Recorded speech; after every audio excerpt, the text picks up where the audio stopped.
दोस्तों, क्या आपने कभी सोचा है कि जब हमारी जिंदगी की सारी उम्मीदें खत्म हो जाती हैं, जब चारों तरफ सिर्फ मौत दिखाई देती है, तब हमारे अंदर वो कौन सी ताकत होती है जो हमें जिंदा रखती है?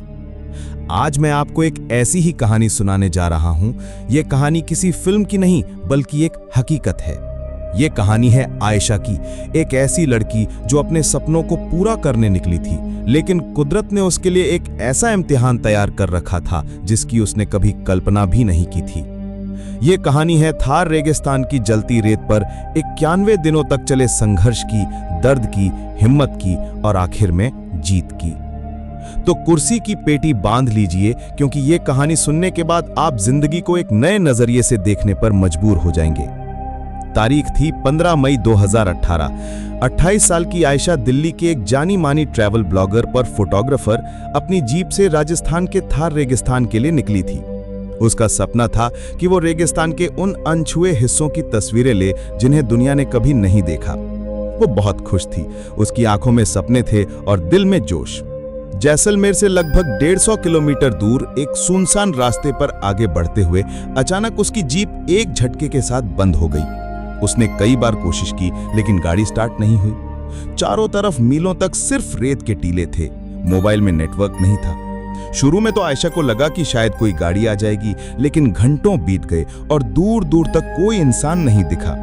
सूरज अब आग उगलने लगा था और उसके पास पानी की सिर्फ 2 बोतलें बची थीं। उसने फैसला किया कि वो गाड़ी में इंतजार करने के बजाय पैदल चलकर मदद ढूंढेगी। ये उसकी पहली और सबसे बड़ी गलती थी। उसे अंदाजा नहीं था कि वो रेगिस्तान के दिल में उतर रही थी, जहां से वापस लौटना लगभग नामुमकिन था। पहले दिन की पैदल यात्रा ने ही आयशा की हालत खराब कर दी। रेगिस्तान की गर्मी वैसी नहीं होती जैसी हम शहरों में महसूस करते हैं। वहां ऐसा लगता है जैसे आसमान से आग बरस रही हो और जमीन किसी जलते हुए तवे की तरह हो। उसका गला सूखकर कांटा हो गया था। पानी की एक बोतल खत्म हो चुकी थी और दूसरी भी आधी रह गई थी। रात हुई तो ठंड ने उसे कंपाना शुरू कर दिया।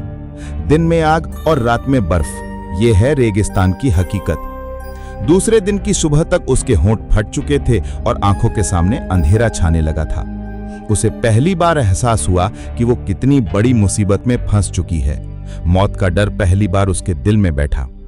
वो रेत पर गिर पड़ी। उसे लगा कि बस अब सब खत्म। उसके दिमाग में अपने परिवार का चेहरा घूमने लगा। वो रोना चाहती थी, लेकिन उसके शरीर में आंसू बनाने के लिए भी पानी नहीं बचा था।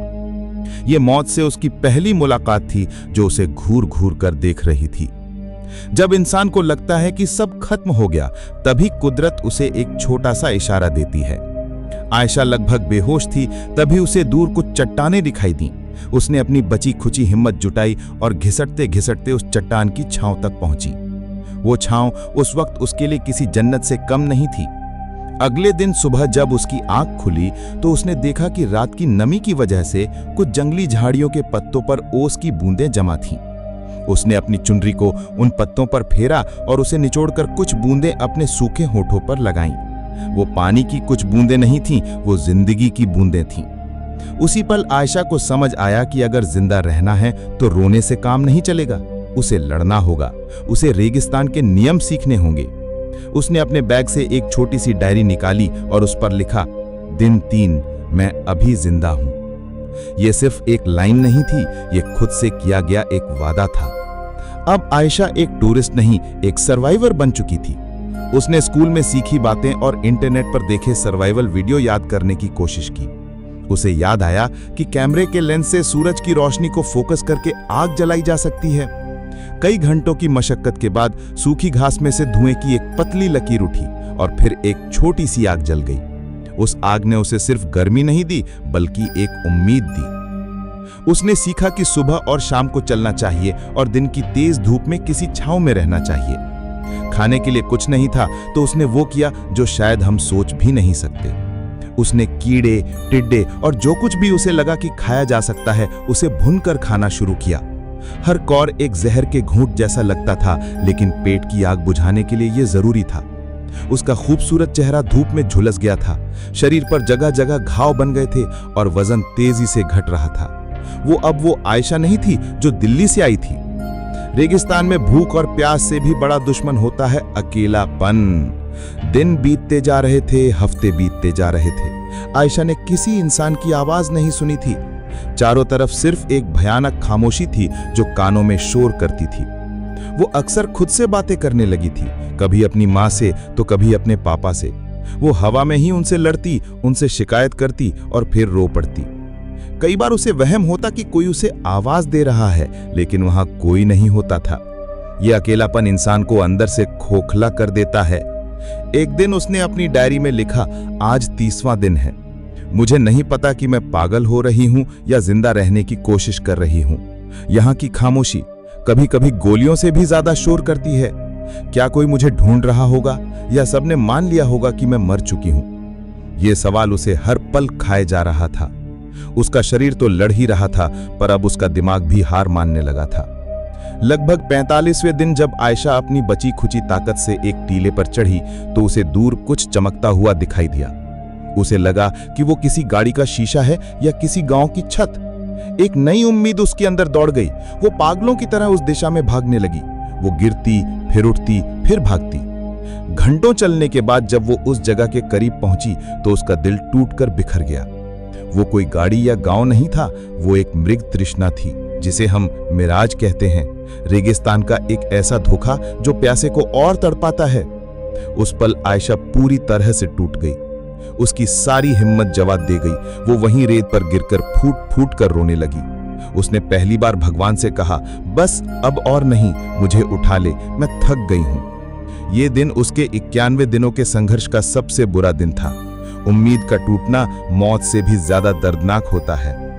उस टूटी हुई हालत में आयशा कई घंटों तक बेहोश पड़ी रही। बेहोशी में उसे अपनी मां का चेहरा दिखाई दिया।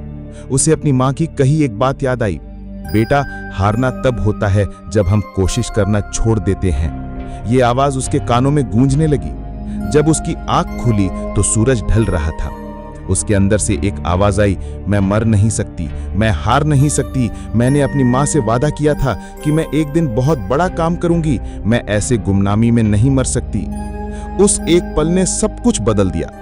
उसके अंदर की टूटी हुई लड़की मर चुकी थी और एक योद्धा ने जन्म लिया था। उसने फैसला किया कि अब वो मदद का इंतजार नहीं करेगी, वो खुद अपनी मदद करेगी। वो एक दिशा में चलती रहेगी जब तक कि या तो उसे मंजिल नहीं मिल जाती या मौत। उसने अपनी डायरी में लिखा, दिन 50, आज मैं फिर से जन्मी हूं। अब ये लड़ाई सिर्फ जिंदा रहने की नहीं बल्कि जीतने की है। लगभग 70वें दिन मौसम ने भयानक रूप ले लिया। एक भयानक रेतीला तूफान आया। आसमान पीला हो गया और हवा इतनी तेज थी कि आयशा को एक चट्टान से चिपकना पड़ा ताकि वो उड़ न जाए। घंटों तक वो तूफान चलता रहा। उसे लगा कि आज उसका आखिरी दिन है। रेत उसके मुंह, नाक, कान हर जगह भर गई थी। लेकिन जब तूफान थमा तो एक चमत्कार हुआ। तूफान ने रेत की ऊपरी परत को उड़ा दिया था और एक जगह चट्टानों के बीच एक छोटा सा गड्ढा बन गया था जिसमें थोड़ा सा पानी जमा था। वो पानी गंदा था, लेकिन आयशा के लिए वो अमृत था। उसने जी भरकर पानी पिया। ये कुदरत का एक अजीब खेल था। जिस रेगिस्तान ने उसे मौत के मुंह में धकेला था, उसी ने एक तूफान के जरिए उसे जीने का एक और मौका दिया था। उस पानी ने उसे अगले कुछ हफ्तों तक जिंदा रखा। वो समझ गई थी कि कुदरत जितनी क्रूर हो सकती है, उतनी ही दयालु भी। 90 दिन बीत चुके थे। आयशा अब एक चलता फिरता कंकाल बन चुकी थी। उसके कपड़े फटकर चिथड़े हो गए थे और शरीर पर मांस लगभग खत्म हो चुका था। वो बस अपनी इच्छा शक्ति के दम पर जिंदा थी। एक सुबह जब वो आगे बढ़ रही थी तो उसकी नजर जमीन पर पड़ी। उसने जो देखा उसे अपनी आंखों पर यकीन नहीं हुआ। रेत पर ऊंट के पैरों के ताजा निशान थे। ये कोई वहम नहीं था, ये हकीकत थी। इसका मतलब था कि कोई इंसान हाल ही में यहां से गुजरा है। 90 दिनों में पहली बार उसने इंसानी सभ्यता का कोई निशान देखा था। उसकी आंखों से आंसू बहने लगे, लेकिन इस बार ये आंसू दुख या दर्द के नहीं थे। वो आंसू खुशी के थे, उम्मीद के थे। उसने अपनी बची खुची सारी ताकत उन निशानों के पीछे चलने में लगा दी। उसे नहीं पता था कि यह रास्ता कहां जाएगा, लेकिन ये उसकी आखिरी उम्मीद थी। वो बस चलती रही जब तक कि वो बेहोश होकर गिर नहीं पड़ी। 91वें दिन की सुबह ऊंटों का एक काफिला लेकर जा रहे कुछ बंजारों ने रेत पर एक अजीब सी चीज पड़ी देखी। पास जाकर देखा तो उनके होश उड़ गए। वो एक औरत का शरीर था जो बस सांस ले रहा था। उन्होंने तुरंत उसे उठाया, पानी पिलाया और पास के एक कस्बे के अस्पताल पहुंचाया। जब आयशा की आंख खुली तो वो एक बिस्तर पर थी। उसके चारों तरफ सफेद दीवारें थीं और एक पंखा चल रहा था। उसे यकीन ही नहीं हुआ। उसने नर्स से पूछा, आज क्या तारीख है? नर्स ने जवाब दिया, 14 अगस्त 2018। ये सुनकर वो रो पड़ी। 91 दिन वो मौत से लड़ी थी और आज वो जीत गई थी। जब वो ठीक होकर अपने घर लौटी तो वो एक अलग ही इंसान थी। उसने एक इंटरव्यू में कहा था, उन 91 दिनों ने मुझे सिखाया कि हम जिन चीजों को रोज बर्बाद करते हैं उनकी असली कीमत क्या है। एक गिलास साफ पानी, एक रोटी का टुकड़ा, अपने परिवार की आवाज, ये दुनिया की सबसे कीमती चीजें हैं। मैं रेगिस्तान में कुछ तस्वीरें लेने गई थी, लेकिन रेगिस्तान ने मुझे जिंदगी की सबसे बड़ी तस्वीर दिखा दी।